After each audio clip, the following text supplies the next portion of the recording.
This transmission is very unique because it actually runs straight to the drive shaft, and when the engine is off, this will simply freewheel in a freewheeling condition so that you may ride it as a bike. Over here on both sides are adjustments that you would make by simply unscrewing this bolt and then tightening it back up with a little more tension to put tension on the chain. The maintenance is very simple. It's simply a matter of adjusting the chain, changing the oil once every 25 to 50 hours. The engine startup operation is very simple. You simply prime it like you would any other four-stroke engine. There's a choke on the side, pull the handle, and it'll start. Over here on the handlebar, you have the throttle control, much like on a motorcycle, except instead of twisting, you would pull with your thumb, and it works like this.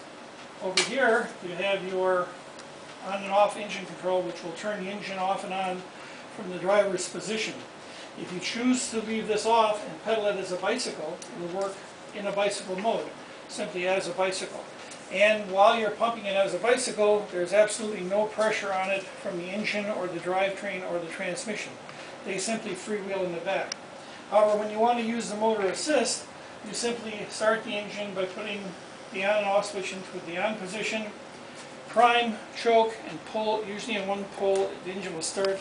This is a very reliable Suzuki 4-stroke industrial grade engine.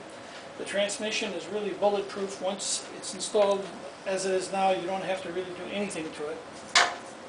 And once you're driving the bike with the engine assist, the only thing that you would want to do is you'd want to be cognizant of the fact that this can get up to some high speeds, and you wouldn't want to make any sharp turns. When you make your turns, you'd want to make them at a reasonable speed so that you don't put yourself in a tip position. The brakes are standard, front and rear brakes. The seat is adjustable forward and back, and the backrest adjusts forward and back as well.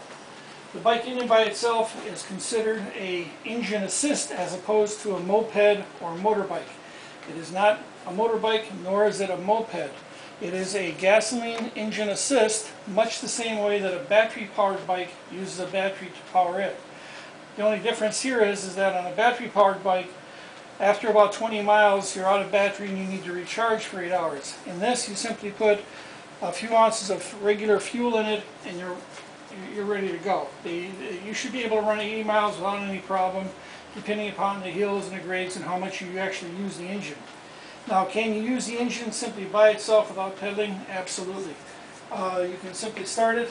The only time you would need to use the pedal is to get it going, to take the stress off of the transmission. However, you can start from a dead stop by simply advancing the throttle, and the bike will progress. The reason I suggest that you use a pedal, at least 1 or 2 pumps, is to be able to get the momentum going so you're not putting a load on the engine. Other than that, it's a very basic trike. It'll go up very steep grades with no effort at all. And with the engine, of course, you're effortless because the engine is taking you up and down.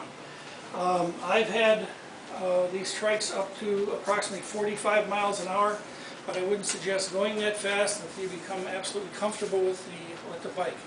Keep in mind, the bike is considered a trike with a gasoline engine assist. This bike comes pretty maintenance-free. Other than a normal maintenance to a bike that you would have to have, there's nothing different about it. There is one exception, however, which I want to tell you. After 25 hours, you want to change your oil, which simply means dumping out the oil that's in there and replacing it with a 30-grade oil. And if you're going to store it over the winter time, simply run the engine until there's no fuel in it, or put some stable in the gas so that you don't have any problems with that. Other than that, it's a maintenance-free, trouble-free bike.